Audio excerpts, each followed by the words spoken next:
Despite unexpected problems with some of the students, Dylan is determined to make further changes. He wants to push the students to engage even more.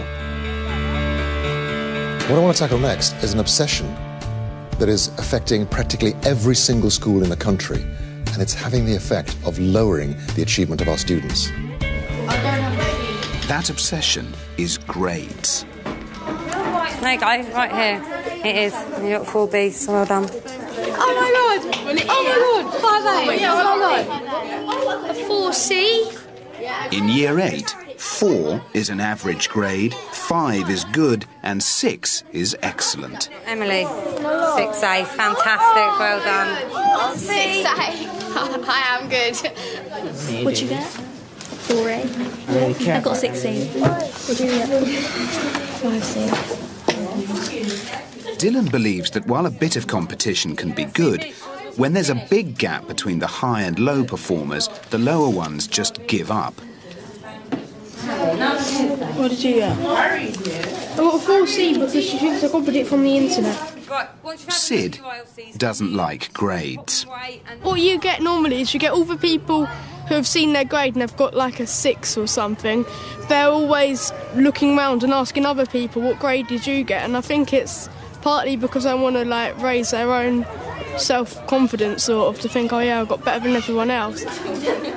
For others, like classmate Jessie, only one thing really matters. The first thing that I look at when I get my ILC back is the grade. I just focus on my level that I got. Dylan believes that with all the focus on the grades, students don't read comments that can help them improve. Good morning. So his next idea for the teachers is what he calls comments, not grades. That rather than giving kids marks or scores, that you give comments. Comments about how to improve. If your feedback is causing kids to think and engage, then that's great. If your feedback is causing an emotional reaction or comparing yourself with somebody else, then you're lost. The way that the system works, not just in this school and a lot of state schools generally, is it's very level driven. You know, the one thing that inspectors come and ask us, do you know what level you're at? You know, and of course the kids, they want to know, Miss, what level? You know, you give back a piece of work, maybe a piece of homework that you haven't given a level. Miss, what's the level for this? They're sort of almost brainwashed into needing to know their levels. This is a natural reaction. But the point is we've got to get away from that and focus on what's next. If you're marking your kids' work, giving lots of helpful, detailed comments, and then just go and give the books back to the kids and say, do this in your own time, you're wasting your time. Because the kids who most need to work on that improvement won't do it.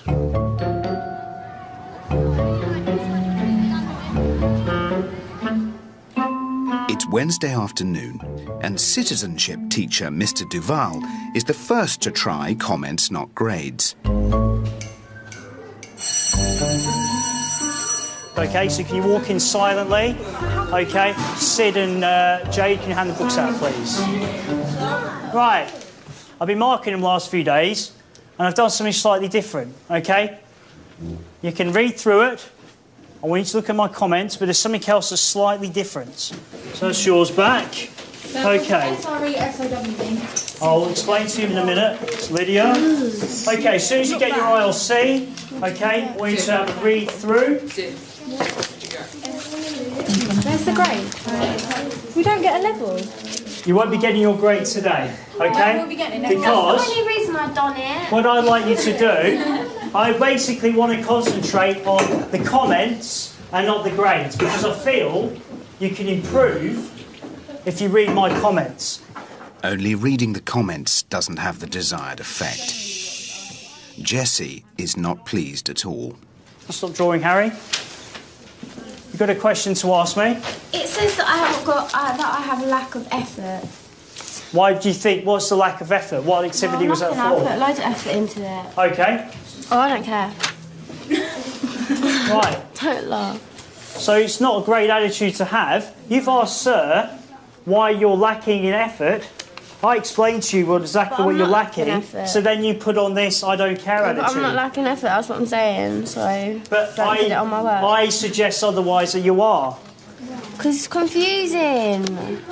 I didn't get a comment. It must have been so brilliant that you didn't. I'm sure you got a comment in there. I didn't. You didn't put a comment. Oh, I saw there's a little comment. I can't read your handwriting though. Okay. I'll go to the end of the lesson if we want. No. Okay, so... But I don't get it unless I get my grade. We'll talk to individuals afterwards. So... This seems negative. No, it's not negative. Yeah, but the way you've written the comment seemed negative. I'm going to talk to individuals after the lesson and we'll go through it then, okay? I just wanted my grade because I always look at my grade the first time I get it. And it's like grade's like the strongest part of it, if you know what I mean? So it's just like, take that away. I don't know. I didn't like the comments either, so that's what made it worse. I wasn't expecting that reaction to be that negative, really, and that strong. I was expecting them to say, "Sir, where's my grade?" And I say, "Read your comments." "Oh, OK, no problem." But to react the way they did, I couldn't foresee that. No way. But it's the high-achieving girls who are really not impressed. I would be happier knowing what grade I've got. Yeah, I'm the same as Emily. Yeah, I want to know what I've got out of the work that I've put in. Everyone was kind of annoyed, but I noticed that it seems to be the people who seem to be getting the good grades mostly who seem to be the most annoyed, which I think that's probably because of they just wanted to know whether they'd done as good as they normally do or not. After such a hostile reception, the kids' obsession with grades is going to be hard to crack.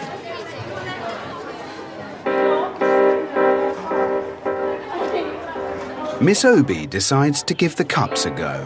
Thank you, Charlie. It doesn't tell you what P is. If I'm going too fast for you, you turn your cup to amber. Then, if you do not understand anything at all, if you do not understand, if all I've been saying does not make any sense to you, you still don't have a clue what I've talked about, you turn it to red. Okay? Now, Dean, can you give me... But the cups bring a bigger problem. Ryan, I'm going to take those cups off you now. I need it to be on green. I haven't even done anything that you don't get yet. I'm still starting the lesson. I need you all to do just question 1 first before we move on. We need to get that number that we multiplied by 2.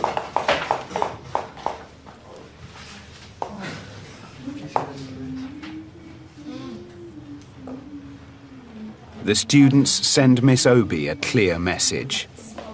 X equals 12 divided by 2 is 6. It's not 4 divided by 4, it's 12 divided by 4. Jessie, Katie, Harvey, and many others turn their cups to red. Okay? Charlie, turn around. 14 divided by 2 is what? Charlie. I'm offended. I'm coming, Harvey. It's Obi. The cups reveal the kids just don't get it. Teacher, I'm coming to Mark.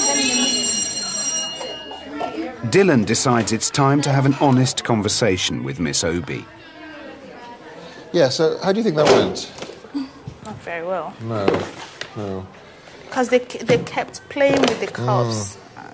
But it's shocking how they forget things. I think the problem with this class is at the moment they don't understand what those expressions mean. So when you say 4x plus 3 equals 12, they don't realise that you start with the x, then you multiply by 4, and then you added the 3, and you end up with a 12.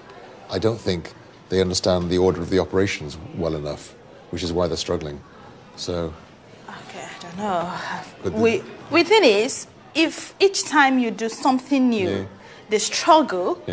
They get it now. Leave it. Come back to it after 1 week. They wouldn't even remember they've done it before. Which suggests that they're not really understanding it, but they are getting the hang of it. But the problem is, as soon as you teach them something new, then the last thing you taught them goes out the window again. The cups expose exactly what Dylan wants. Miss Obi thought she was getting through to the class, but her lesson wasn't working. She needs to have the courage to face up to that. Something many teachers never do. The difficulty in all of this is that most teachers teach these lessons and they think the students are understanding it, and therefore they don't want to know that it didn't work. It's almost like ostrich-like behaviour. And what many of these techniques reveal is that despite your brilliant lesson, the kids didn't get it. And I think every teacher should want to know about that. It's 5 weeks in. Dylan has an idea that he thinks might help Miss Obi. He wants the students to observe her class and then offer advice on how she can improve. When teachers are thinking about how to improve their practice, one of the greatest resources in the school is untapped, the students themselves. Students have amazing insight into their own learning, and they can give advice to the teachers about how to improve. I don't think teachers should be afraid of asking the students for advice. I never really tell the teacher what I thought of the lesson because they might consider it quite rude if I were to comment on their teaching styles. I don't think a teacher's ever asked me what I thought of the lesson, unless it's another teacher asking how it went or how I behaved, but not the actual teacher that was teaching the lesson.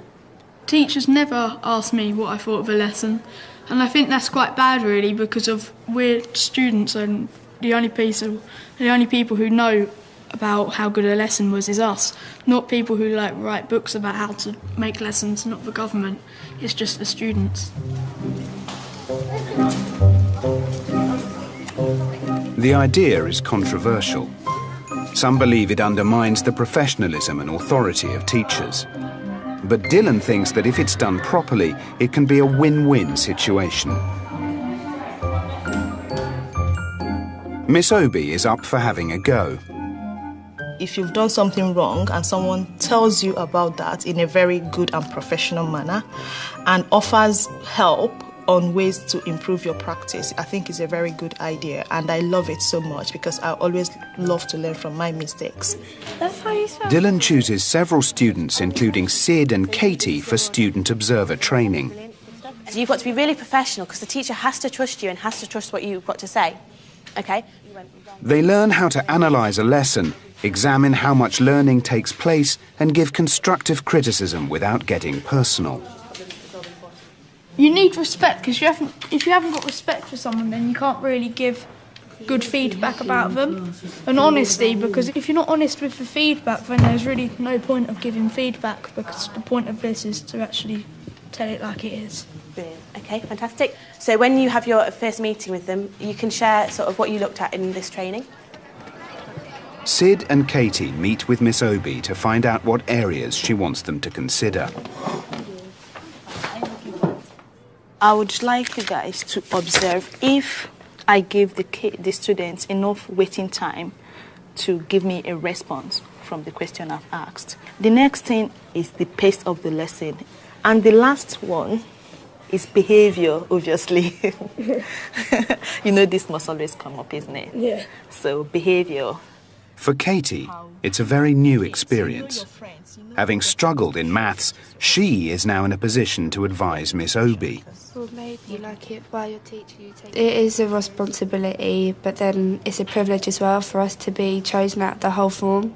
For a teacher to allow you into the classroom and give feedback, I think there's got to be some trust really. So I think it's quite a big privilege to be able to be put in that position. 5x minus 5 equals... It's time for them to observe her lesson. X is 5. What is 3x?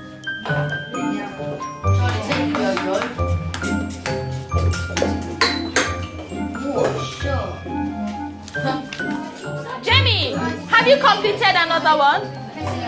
Are you able to do it? I'm doing it again. Shh. 2x plus 3 equals... Cross the magical bridge. Yes, Dean. Shh. Taylor, you know what to do. I've explained how to do this to you. There's quite a lot of people with their hands up, but there wouldn't be so many people with their hands up if, not as many people was misbehaving during the demonstration. Quickly helps stop students good marking while they're working.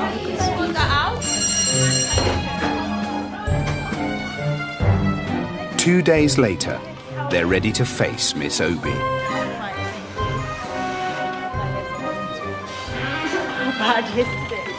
So on average, what do you think? Do you think the lesson was entirely bad? I think the teaching side of it was quite good. It was like really good, but the behaviour side of it was just affecting the learning. Students sort of sometimes seem to be taking advantage of you. And when your back was turned, they would stop doing the work and just wander around and talk to their friends. I think we counted as only about 5 or 6 people actually doing the work and not turning around talking to people. So that's, in essence, being more strict. Me and Sid had a thought, you should get, all the people who had a red cup, because if there's, loads of them who has a red cup up, it would take more of your time and you're running around the classroom.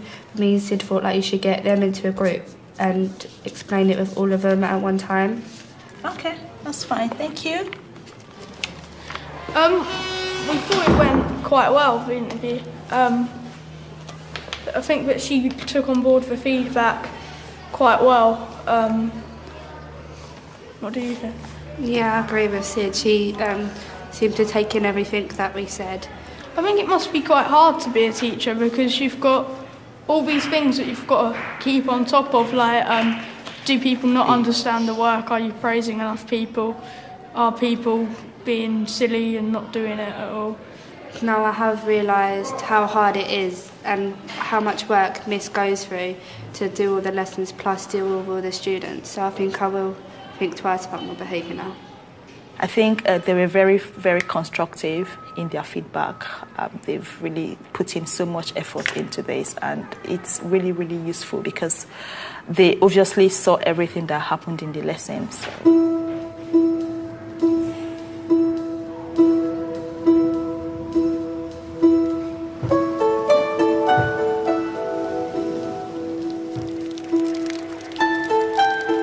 At 8:30 Tuesday morning, and the kids have been exercising for several weeks.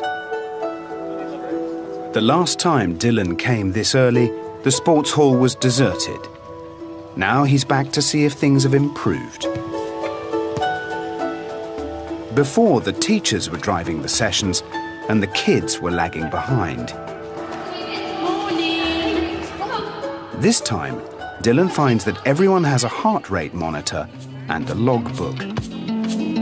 Can you make sure you press the mode button? 6, 7,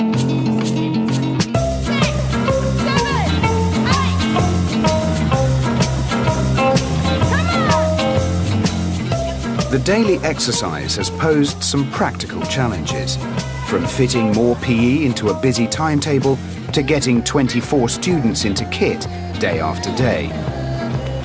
Keep going, keep going. But Miss Jenna and Miss Clifford have come up with a solution. The kids are now measuring their own progress and are much more engaged. If you've done it, can you give your books to me so I know that those people have done it? Thank you, well done. Right, Holly from her first session did really well. She went from a resting heart rate of 88 up to 189, so she worked really hard. It shows that they're interested, doesn't it? But I think they've been doing really well. Yeah, I do. Keep it, and I think these were a good idea of tracking it, not just for us, but for them as well. Sid is still not convinced. I don't really like the extra PE, really, and in all honesty, I don't really think it's helped me concentrate or anything in class. The daily exercise might be hard to measure scientifically, but French teacher Mr. Shaw notices a difference. There's definitely an improved attitude today, and that could be obviously due to the exercise. So they're definitely, the children who have done the exercise today, I'd say 90% of them or more are definitely calmer. Sharon, Jessie and Harvey have come in. They've all sat over there on their own and they've concentrated better than I've ever seen them concentrate, and not a peep out of them. I think for some children, I think the proof is there that this exercise really can work and can have an effect. No, still with that. I can see that Liam and Harry, when I went and watched the exercise this morning, I noted they weren't taking part in it. for various reasons, and their levels of concentration aren't as high.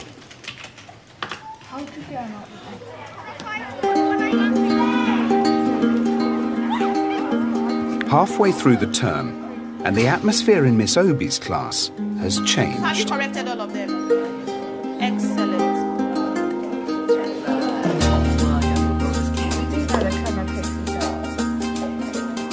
Along with Dylan's techniques, she's implementing some of Sid and Katie's ideas.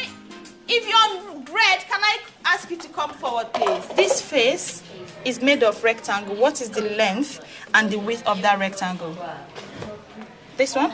Katie, what is the length and the width? 4 and 6. 4 and 6. Well done. So it felt nice to know that a teacher's finally like listening to our opinions on how, like, maybe how to do something different in the lesson, and it's like, it feels nice. What should I do, Holly? Times 2. So 18 times 2 is, Kiran, 18, 30, 36. Excellent. It's 48 centimeters. I've learned so much, and it's just finding ways to making it my own teaching habit and improving on it, because you keep learning every day anyway. But if I just take what I've got now, run with it, put in some more efforts, put in some more planning into it, I think it will be really nice. Have you noticed much of a change in the students? I feel like there are different students now. They are more actively engaged in classroom discussion, in work, in talking to their peers, asking for help from the teacher, which most of them didn't do earlier. Yeah. The class has taken on No Hands Up, a burst of exercise every day, cups and whiteboards, an absence of grades, and been given extra responsibility through secret student and student observers. So what difference has Dylan's experiment made to the class?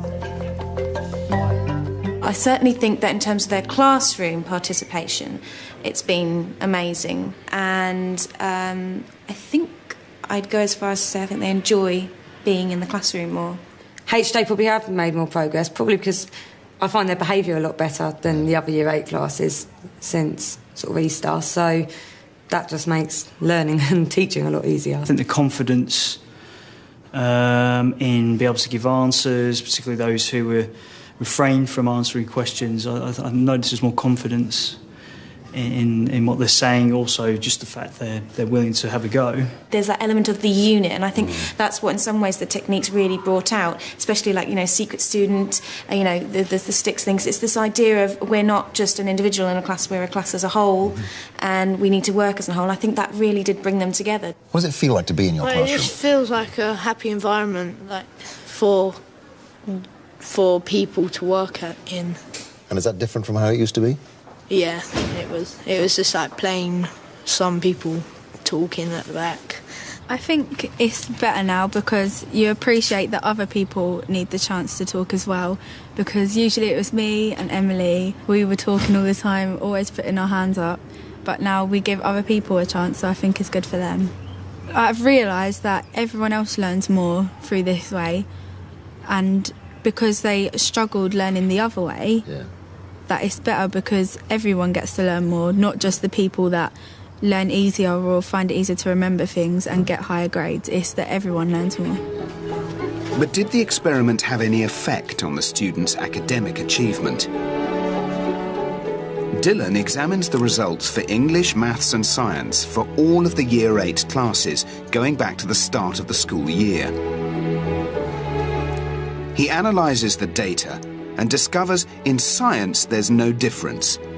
But in the other two subjects, it's another story. And what we found was that in English and Maths, the students in 8HJ had made significantly greater progress than the other Year 8 classes in the summer term. I'm going to be asking you to go next door, where the computers are all set up with a file ready to go. I'm very, very relieved, to be quite honest, because I thought it was a really long shot to try and have a statistically significant impact on students' achievement in just one term.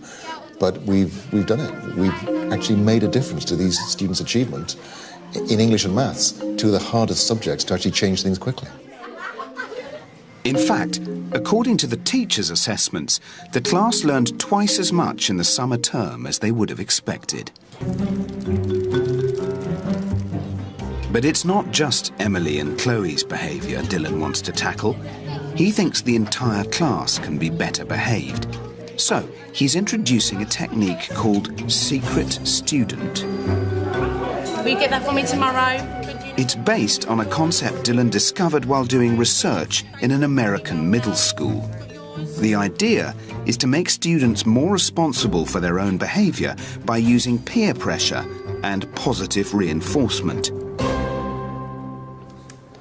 Today I'm going to talk to you about Secret Student, okay? Each day, a student will be selected at random to be the secret student who will represent the whole form. The teachers are told who the secret student is. The secret student will receive either a tick or a cross for every lesson that day. To get a tick, you must behave well and complete all work set. If you get 3 or more ticks in one day, you get a point for the whole form. As you can guess from the title, because it's Secret Student, you will not know about it. You will not know if you are being watched or not. Secret Student runs for the next 4 weeks until the end of summer term. If the students collect enough points, there's a reward, much to the delight of William. And our top prize, a trip to Alton Towers, OK, for everybody. You could be the secret student today and you could get a point for the whole form. Is there a secret student today? Yes. Do we know? No, because it's secret.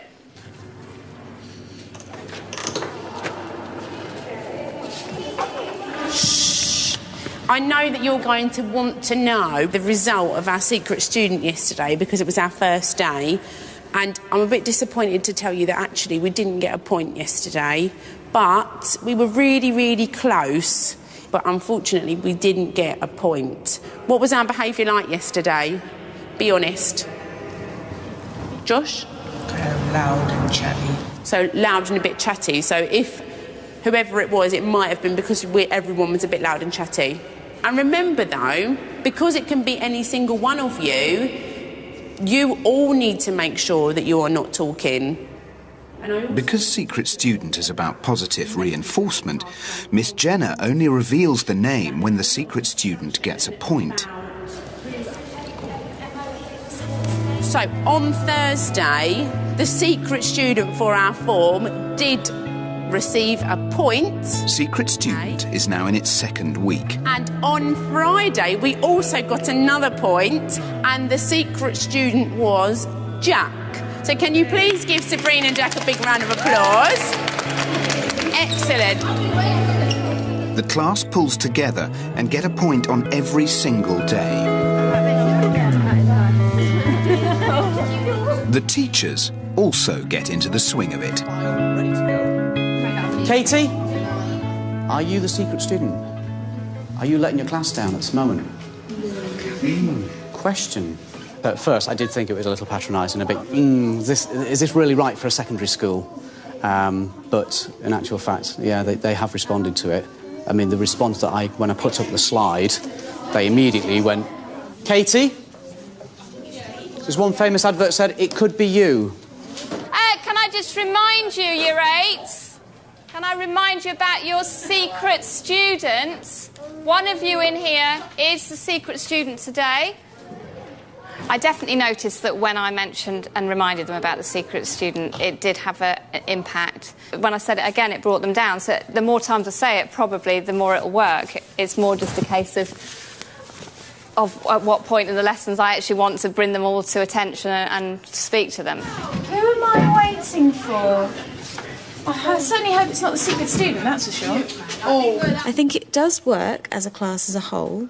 I think it does need gentle prompting because they sometimes forget. So I whenever it gets a little bit too rowdy, I'll just nonchalantly kind of go, just still doing the secret student kind of thing, and then it does tend to quiet down. On balance, do you think this kind of idea of a secret student is a good way to get a class to behave? Yeah, definitely. Yeah. And if we get to Alton Towers, we're just going to be crazy. Are teachers reminding you of secret student if the classes begin to misbehave? If the noise ever goes up, they're just like, remember secret student? Everyone's like, And it works, does it? Yeah. Some people in my class like say, if we're mucking around, they say secret student. I think we're seeing that the secret student idea is beginning to work. Teachers have always told children to behave, and the best teachers have always got children to take some responsibility for their own behaviour. But what we're now beginning to see is the effect of peer group pressure. And I think getting that group effect is a really positive step in getting the class to take responsibility for everybody else's behaviour. But is Secret Student working well enough for its biggest challenge? Liam. Liam is our selected student today, and he can be quite lively with his behaviour, sometimes letting him down a little bit. He sometimes doesn't try because he'd prefer not to try and do badly than to really try and still not succeed. The first lesson of the day is Miss Overbury's English class. Blood and Satan. Blood and Satan, yes indeed, yes. Yeah, what else? Because it's big and bold. Perfect, you couldn't have said it better. Lovely, Sid. I thought he answered some questions very well. I think generally for Liam as well, he was very well behaved. He's been known to be off the walls, and today he was actually quite calm and collected and focused.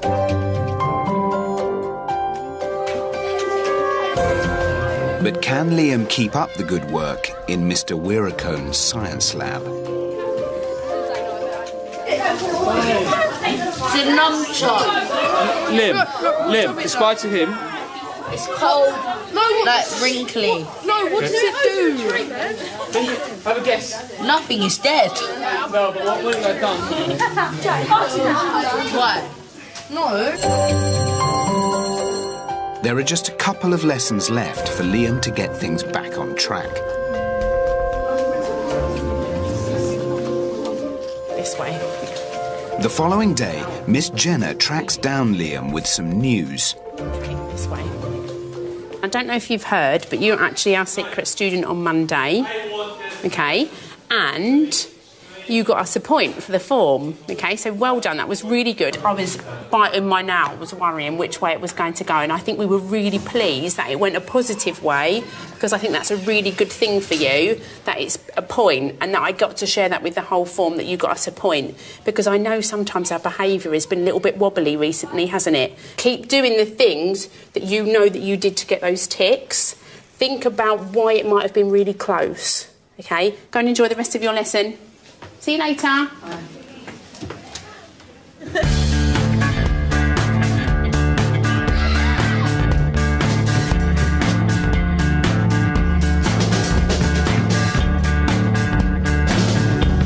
It's almost the end of summer term and the final week of Secret Student.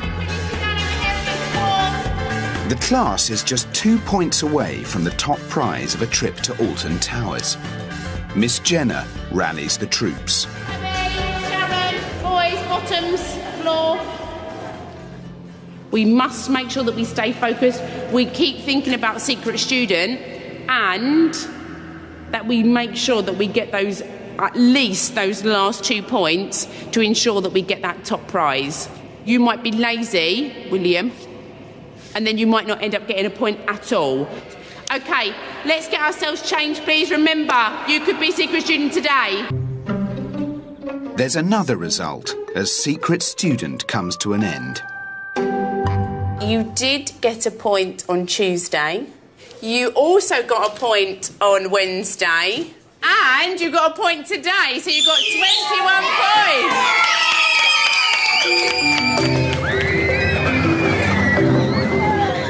The weeks of good behaviour pay off, and the class makes its way to Alton Towers. They've formed quite a bond with everything that's been going on in the project, and they seem to have the friendship groups. It's not such a clear divide. Everyone seems to be communicating a little bit more with each other. The trip brings to an end 12 long weeks under the microscope for the class.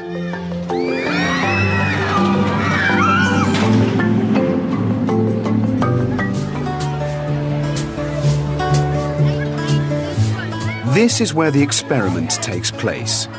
Hartswood School. 1,200 students and 90 teachers in Hertfordshire.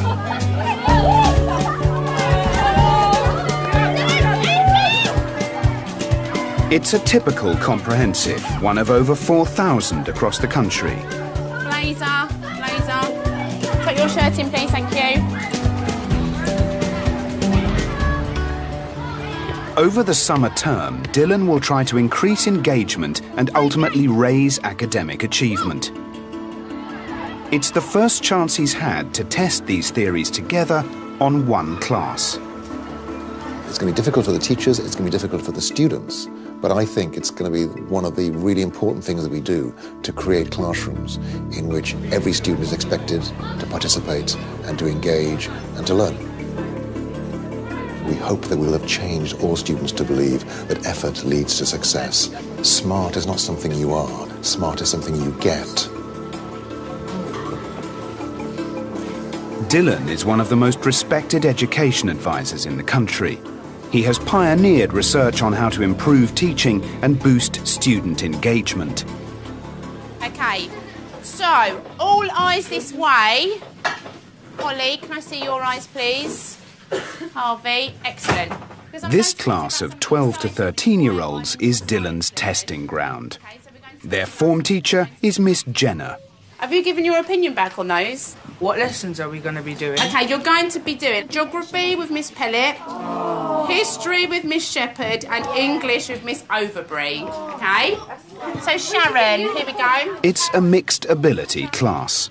Emily. Is it both parents? Are you allowed to, like... There are pupils like Emily and Chloe, girls who always take part and get top marks.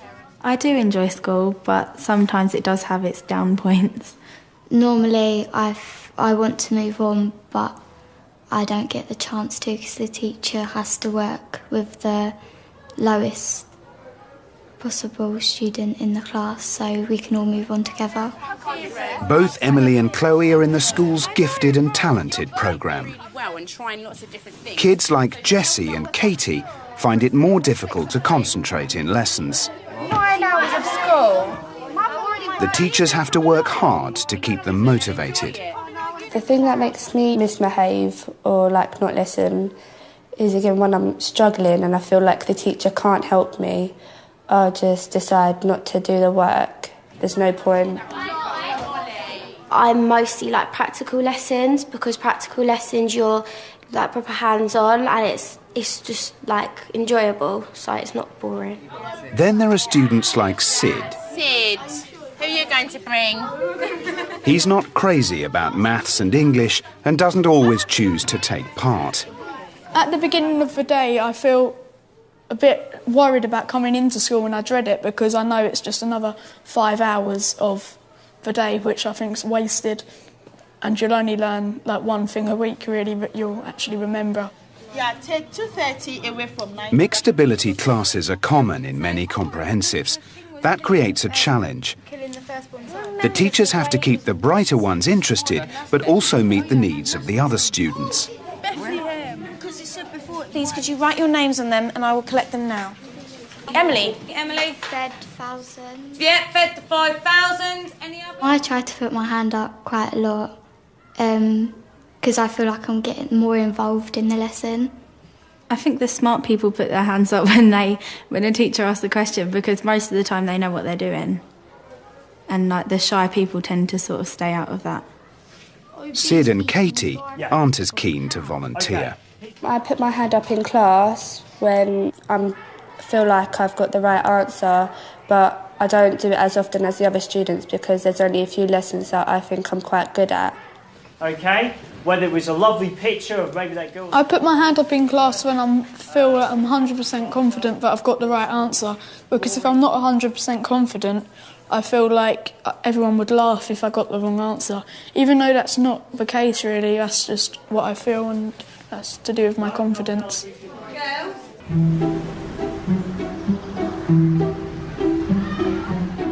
For the last 6 weeks, Professor Dylan William has been running an experimental classroom at a comprehensive secondary school in Hertfordshire. OK, guys, hands up then. He He's trying to increase engagement in this mixed ability class of 12 and 13-year-olds. See a few more hands, guys. I've got the same hands every single time. Thank you. The most dramatic change was to ban the use of hands up to answer a question. Molly, hands down, no hands up. Now, students are chosen at random. Their names are written on lollipop sticks, and one is chosen when the teacher asks a question. Daniela, why should we bother to end slavery? Now, everyone has to take part. There's no place to hide. You shouldn't make people slaves when they don't want them to be. To increase engagement further, the students were given coloured cups, green to show they understand, and red to indicate they need help. Finally, there were mini whiteboards that let every student answer and share it with the class. Storyline. Why? After a sticky start, everyone was getting used to the changes. The teachers were on board. Students, like Sid, were more engaged. Sydney, what do you think a domestic servant might be? I have no idea, but something tells me it's sort of undemocratic. 6 times 2. 5 times 6. Yeah, that's right. For less confident kids like Katie, there's good news. 4. Excellent. Well done. And I know you don't find maths easy, but your teacher has said that you are one of the most improved students this year. How does that feel? Does that feel... Makes me feel well proud of myself. Good. Yeah. And is this something you think you're going to be able to carry on, this increased attention? Yeah, because like before I didn't really know that I could get better maths, but now that she said I'm one of the most improved, I know that I can do it then. Yeah, I think it is most... For straight A students like Emily, there's learning of a different kind. I listen to people more because I've actually noticed that some people are a lot smarter than I used to think because they've had their chance to share now, and I think if the sticks do go or if they stay, I definitely give other people a go as well. Before, what would happen is you'd get a group of about 6 people who would always be answering the questions, but now it's a lot more, everyone's in the same group and it's just a lot more people getting picked out, so everyone has to know the answer. But then, an unexpected turn of events. Someone's sticks went missing. Really? Which pot? My pot? I'm very shocked if they did take the sticks out. At the same time, very intrigued. I'd like to know why they felt that they had to take their name out. Shall we have a look?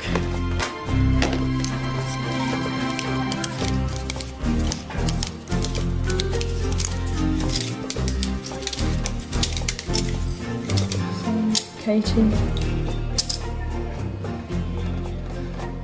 Oh, really? That's very interesting. Emily is gone. I'm very surprised because she used to put her hand up. She used to want to answer questions. Very odd. It turns out that Emily, one of the brightest girls in the class, has removed the sticks herself and taken them home. Do you want me to go get the stick?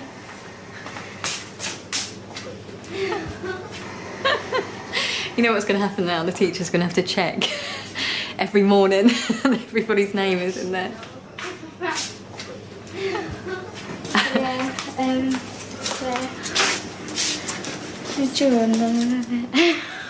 But it doesn't make sense because you want to answer a question. Yeah, but there's certain questions that you don't want to be asked. It's complicated. Put the sticks back. So the next time they ask you the question... I do like being picked though. It just doesn't make sense, does it? No. It's different for me because people do know that I'm quite smart. It's different for the other students because they don't normally be so keen or normally put their hand up to answer. So I guess they feel the right to just be like, I don't know, it doesn't really matter. But to me, it does. If I don't know the answer, it's quite embarrassing because I've kind of got this, reputation that I'm smart and I know the answers, but sometimes I don't.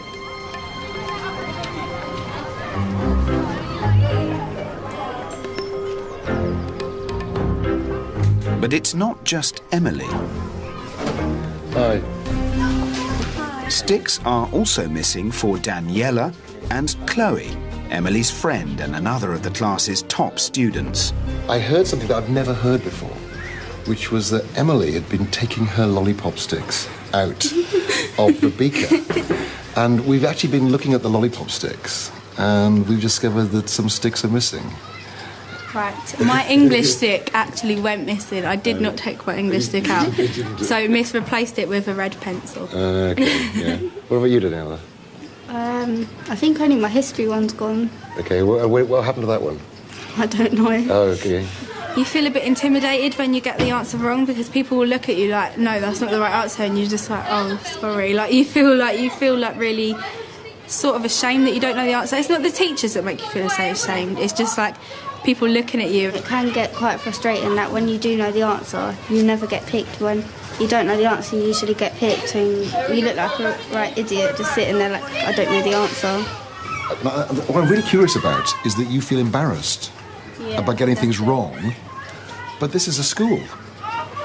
If you knew all this stuff before you came, there wouldn't be any point in being here, would there? And so I'm quite worried about anything that makes you think that you can't make mistakes in classrooms. Because if you're not making mistakes, what the teacher's giving you to do isn't hard enough for you. You know, if you're just getting the answer right all the time, just because that feels good, you're really just showing off, aren't you? Yeah. The high-achieving girls have clearly struggled. They used to be in the limelight. Now they're not the sole focus of attention anymore. And that's causing them some pain. But it's important to remember that they haven't got any less intelligent.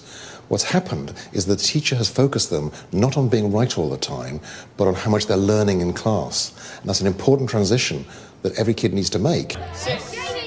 Dylan knows the whiteboards can make a difference. Take a pen. When they were used earlier in the term, the class embraced them wholeheartedly. You've got 15 seconds left to write. Holding your boards up, please. Thank you, thank you, thank you. Could have been closer to the audience. That's a really good point. In fact, Dean, I think you're really nailing this whole idea of response. If you're stuck on something, you like, when you're writing in your books, you're independent. But if people's putting their boards up, like, you can look around and get help, basically. I like the whiteboard because it gets more, if you think about it, it gets more information down and everything, and also it's fun. I like the whiteboards because you can get your answer like quicker, and at least everyone can answer that way. And also it's a bit more interesting than just writing it in your book. The students continue to rack up points, and dance teacher Miss Klube notices a new attitude. I think for students like Liam, it's made a huge difference. I've definitely noticed an improvement in his behaviour. He's really taken responsibility for that. In fact, I've seen their behaviour over the last term has generally been a lot better. Although they were quite a good form to begin with, I have seen some of them really stepping up to the mark. Who left their trainers? But once again, the changes are still unsettling the class in unexpected ways. A couple of the high-achieving kids have been a bit chatty, not paying attention as much, maybe not even completing the work, which normally they would do. The pupils would be Emily, Sabrine and Chloe, probably.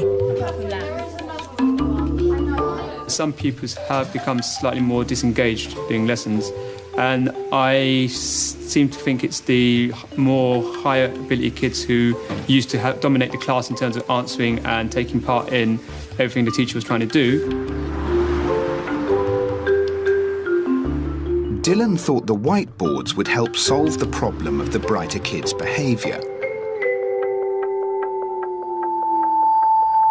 But he's worried that the girls are still not responding. He calls the teachers together to find out what's going wrong. The thing I'm really worried about, and I'm really quite worried about this, is that we seem to be losing some of the higher achieving students. Now, the idea behind No Hands Up was always to bring in some of the students that we weren't hearing from. And the way it's working out at the moment, we seem to be losing some of the higher achieving students. particularly some of the girls. Now, you know, they were used to getting all the attention when they were raising their hand for everything. But now it seems that they feel that they're losing out. And if we end up building up the quiet students and losing the able students, then this will be a disaster. And so I was wondering, you know, how many of you are using the whiteboards currently?